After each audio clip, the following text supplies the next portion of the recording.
Welcome back to another episode of Pondering, a podcast where I ponder your questions. My name is Tyler Neffield. I am your host today, and we are doing another one of those episodes where it is just me. Last week was just Ben. If you haven't listened to Ben's episode last week, stop this episode right now and go do it, because his episode was so incredible. It was moving. It was touching. He incorporated so much of his recent emotion into his podcast, and it's everything a podcast should be. So go listen to it. But today we are going to be talking about something that it's very personal to me, and it's very relevant in my life, and ever so more relevant today in the world we live in. That is Unisex Clothing. So if you saw the name of this episode, it is Breaking the Binary, Unisex Clothing. So we're going to start out talking about me. If you don't know me, my name's Tyler Neffield. We went over that. I am somebody who I like to call a feminine man. I tend to tap into my feminine side a little bit more. And it's interesting. I've talked to a lot of people, and a lot of people find men who like tap into their feminine side a little bit more like attractive or so, right? But I've always thought it's due to just like the bond I have with my mother and just who I am to begin with. But yeah, so already coming from a feminine man's perspective, my likes and dislikes are going to be more feminine. And I use quotation marks because we could go on and on about this idea of what's feminine and what's masculine, but like also looking at it from a realistic standpoint, like, you know, you can kind of tell what is considered feminine or masculine. For example, a good one is Happy Meal toys. There was like a time when Happy Meal toys used to be like the girl toy was Barbie and then the boy toy was Hot Wheels. And that was very like common for that. And nobody really batted an eye because more girls tended to like Barbie and more guys tended to like Hot Wheels. But in the world we're in today, I don't think that's as relevant. And obviously that's a take on a children's toy. But a lot of the things that I like tend to lean more toward the feminine side. Whether that be the colors I like, the way I like to decorate, organize, but also the way I dress. And I've noticed this a lot since I got to college, because in high school, both Ben and I, we went to Catholic school, so that means we had to wear a uniform. And we went to Catholic school all our lives, so we pretty much were in a uniform our entire life, right? Now, here's the thing. When college came around, I realized I was like, oh, I don't really have that many clothes. So wearing something every day, it was kind of difficult because I was used to a uniform piece of clothing every day, and it was the same every day. But going into college, I got to experiment a lot more with fashion. And that discovery really happened in college. And then this summer, I worked for American Eagle, and surrounded by clothes every day, you know, I really started to take note of what everybody is wearing in the world, and that was pretty big. So the purpose of this episode, essentially, we're going to talk about unisex clothing and how it relates to, I guess you could say, expression and identity. I think the way I dress is a lot of my identity, and we'll get into that a lot, but I think we're going to just talk about unisex clothing, and I'm going to give my thoughts on it. Now, I want to take a minute to say the whole reason this episode is happening was because there was something that sparked this idea.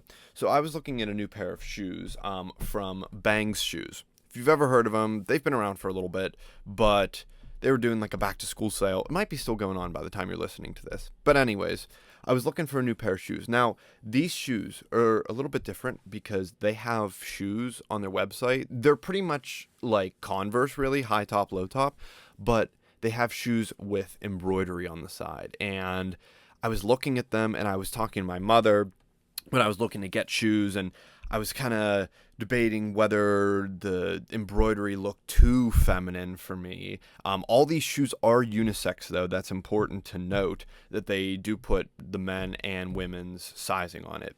But I was thinking about like the embroidery on the side, and some of it looked like a little too feminine, and I think it'd be a little too much for me personally.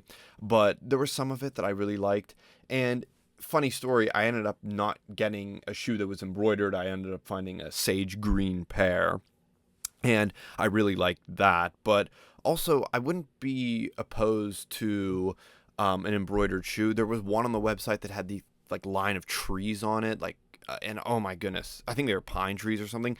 It was amazing, but they didn't have my size, unfortunately.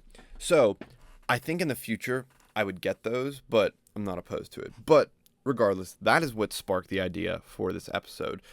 So, first, here, we're going to talk about essentially the historical context of these shoes. Now, if you can't tell already, I'm just really excited to make this episode. I was going to record it last night, which would have been Tuesday night, but I was just exhausted. And today, I have a lot to do because I leave for college on Thursday. When you're listening to this, I will be in the city of Pittsburgh already, but I have a lot to do today. But regardless, I'm really excited about this episode. So, regarding the history, the term unisex was essentially coined in 1960s, and it became more popular as the 70s kind of grew a little bit closer. But the whole idea behind unisex clothing is it was really like a response to everything going on at the time. So you think like 70s, you think the hippie movement, youth revolutions, women liberation, although it wasn't perfect then. They had come a long way since, for example, 40s or 50s, but the women's movement was still going on, women's liberation. Now, the unisex clothing was essentially, if you just look up, hippies, like they stand out for a reason, and it's because a lot of their clothing was unisex. You see men wearing flare jeans, and now like you don't see it as much because it is considered directly correlated to hippies, but that technically was like a start to unisex clothing, like a simple flare jean. And that movement that you could say even the hippies started, they did it as a rebellious statement to what everybody else was wearing mainstream at the time. And I think culturally, it really shifted the tide because you saw more protests happening, and it made them stick out from those like traditional gender norms. Now, regarding my personal experience, obviously I wasn't around in the 60s and 70s, but as time went on here, especially post 2010 era, I'd say, I think maybe even pre 2010 era, but I think the unisex clothing has really pushed the boundaries more, especially because we're exploring different types of identities from people who maybe feel more comfortable. And the whole idea of clothes, in my opinion, it should be like, at the end of the day, it's what makes you feel comfortable, right? So I think, especially in today's, it's just what people feel more comfortable in. Now, me personally, like I said, I went to Catholic school, so I didn't really get to express any of that until like outside of school, hanging out with somebody. But my color palette, obviously, like my fashion identity always changes. You get new clothes, you donate clothes, right? And I think that's said for anybody. But I think in my colors, I really liked pink. I don't have a ton of pink clothes, but I wear like a pastel pink. And I think all of my colors are a little bit lighter. I like light blues. I like pinks. I like sage greens. I like tans. I like whites. Now, all of those colors are more of a lighter palette, so I'm able to kind of stylize everything else on top of that. Um, there was probably a time, um, I want to say like last summer, probably. Yeah, probably last summer, maybe a little bit before. I really started getting into jewelry, especially like Pura Vida bracelets. They're just like comfy. And then from there, this summer, I started looking toward rings, and I have like this ring with like music on it, and I love it. And I think that also tapped a little bit more into a feminine side because obviously you don't see as many men wearing bracelets as you would women, and rings as well, unless it's a wedding ring. But I just really like the idea of everything there. So that accessory also really started helping me. I also kind of got big into ball caps, just like hats in general, because of like musical, and my hair would always get in my face. And in the past, I've just like dealt with it, but then I was like, oh, there's a thing called a hat. So I've been doing a lot of hats, and hat wise, like I have like a pink Vineyard Vines one, a pink pastel, and then like a tan one and one with like a wine glass on it, and they're like one that has like a hula dancer. So I think that also like taps into a little bit of a feminine side. Um, Now I think it's definitely made me more confident, especially this summer working in American Eagle, as I mentioned before. That really helped me along, and I actually have like a few other things that I've gotten from that experience, clothing wise and just like mentality wise. So it's a little bit of a story time. I was looking to buy, essentially it's like a solid color flannel. That's what I'm gonna make you envision. A solid color flannel. Um, could you consider it a shacket? Maybe, but I like to say a solid color flannel. Now here's the thing: these flannels were like women's, right? And I really liked it. And one like manager at a store that sometimes stops by, he stopped by the one day, and I don't even know if I started talking about it, and I was like, yeah, like I really like it, but it's like women, so I don't know. And he's like, get it anyway. He's like, it's 2024, fashion doesn't have a gender. And that kind of hit me. I was like, oh, like that's like so true. Like fashion really doesn't have a gender. It's 2024. Um, and I was like, I don't know why it was such a big deal. So I put it on, and I ended up buying two, and I love it, and I love wearing them. It'll be nice in the fall. I have one in a light blue and then a sage green. They're great to layer stuff, especially like I mentioned, like my tans and whites and light blues and pinks. They're great to layer with that.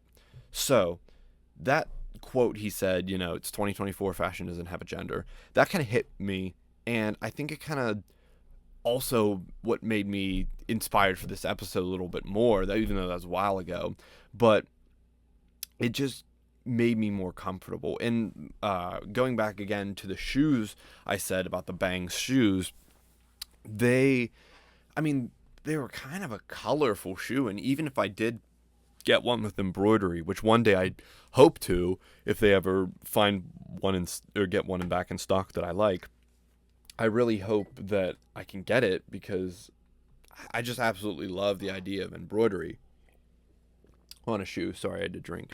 Um, but especially those clothes and combining with the shoes, it's just like, it makes me feel comfortable. By the way, Bang shoes, you can look them up online, go follow them.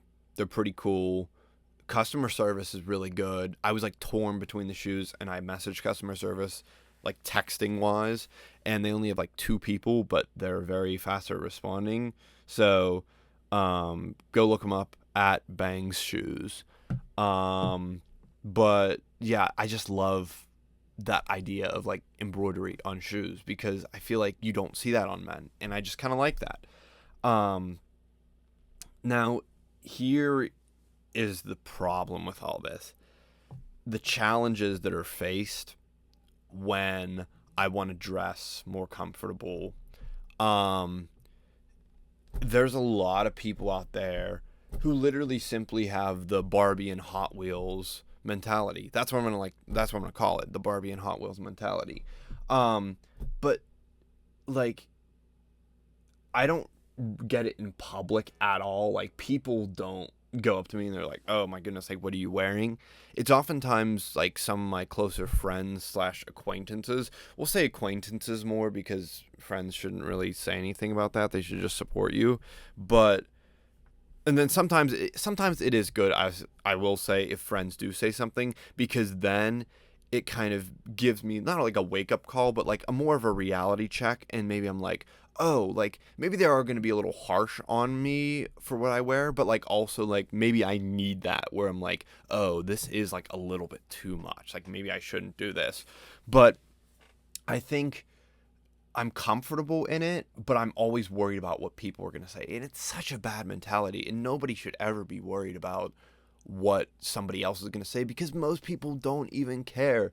They don't give a flying F about what you wear, really. They're just like going on with their lives. And especially in college, like nobody really cares. And that is like really where I figured out like fashion identity, I think. Um, but I think it's so hard sometimes to get into the rhythm of like being like, oh yeah, it's okay to wear this. And it took me a while, but you just really need to push yourself and tell yourself that it is okay if you feel comfortable like that. If you don't feel comfortable, then it's probably not for you. But wear what you feel comfortable, and that is the main gist of everything. Now, in the industry, in the fashion industry, there I'm not well versed enough in the industry to tell you whether or not, like, oh, these brands are definitely supporting this. I think Bang's Shoes was a great example that inspired me for this, because, like, they had the unisex sizing on their website, so you know they were unisex.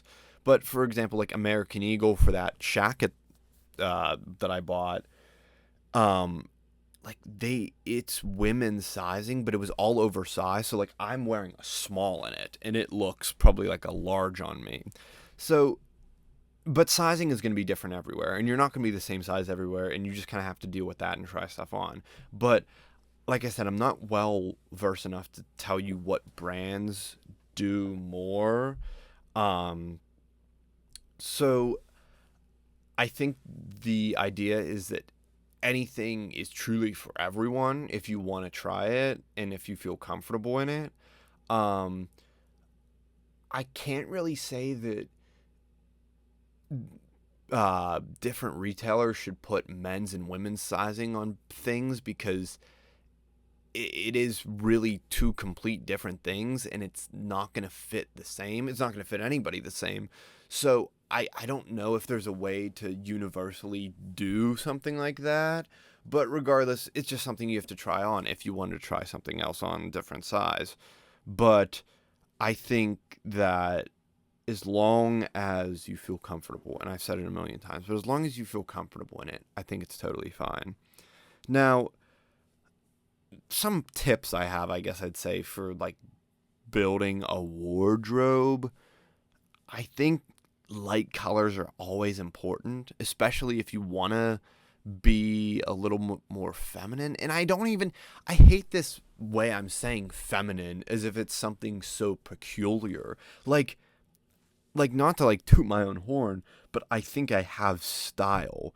And I think naturally when people have more style, it is looked at as feminine, just because typically women are so good at dressing, because it's just part of, I don't know. I really don't know. Like, there's men out there that can dress themselves nice, but I don't know why we have this correlation of women and a whole beauty standard that dates back to, 1800s with all that stuff, and that could be a whole other episode of a beauty standard. But I think that style is often so correlated with like, oh, like it's more feminine because they're fashionable.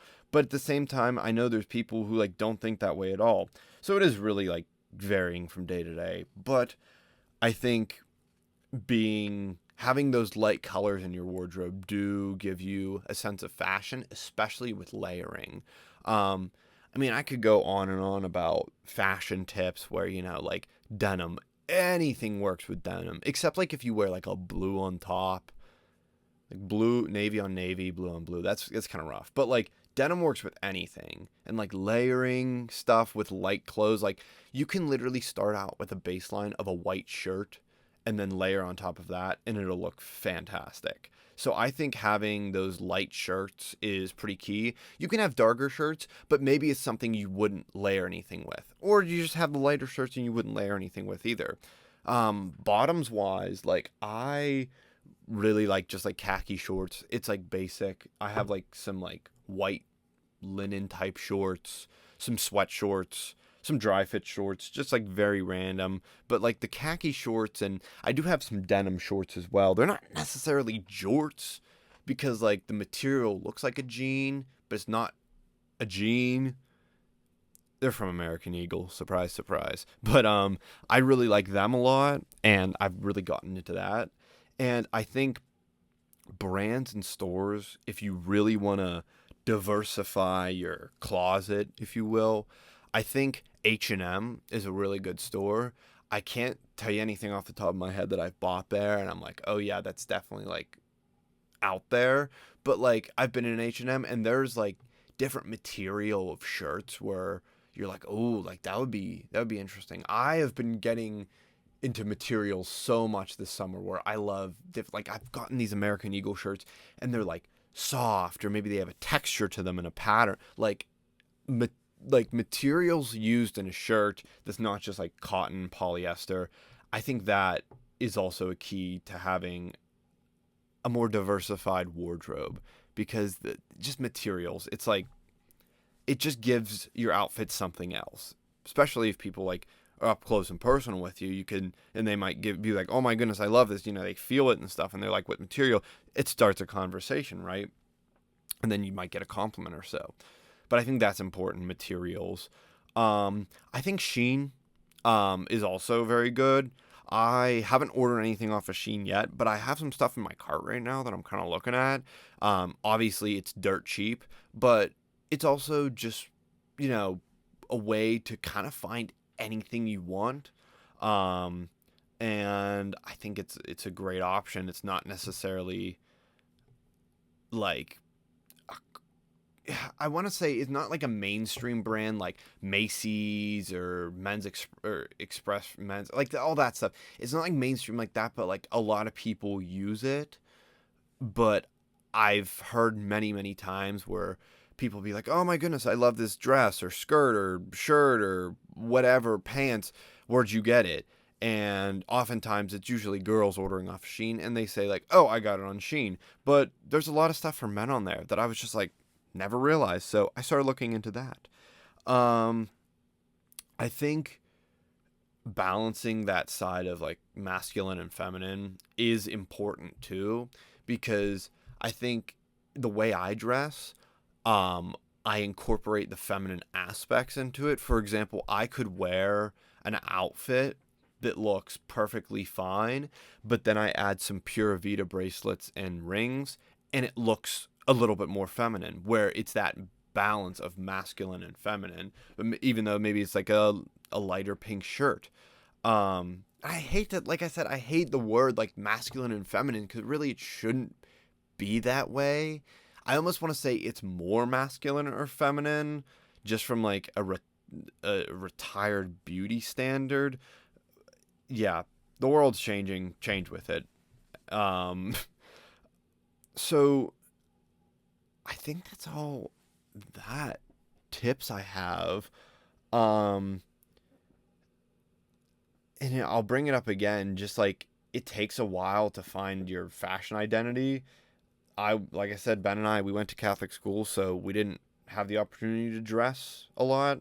Like we had like our outfits that we would hang out in, and I remember like, especially Ben too. Like I could probably tell you all of the shirts, and my friend Gage too. I could probably tell you all the shirts they owned, not owned, but like they would wear out, because, and I'm sure they could do the same for me, because it was constantly like the same shirts.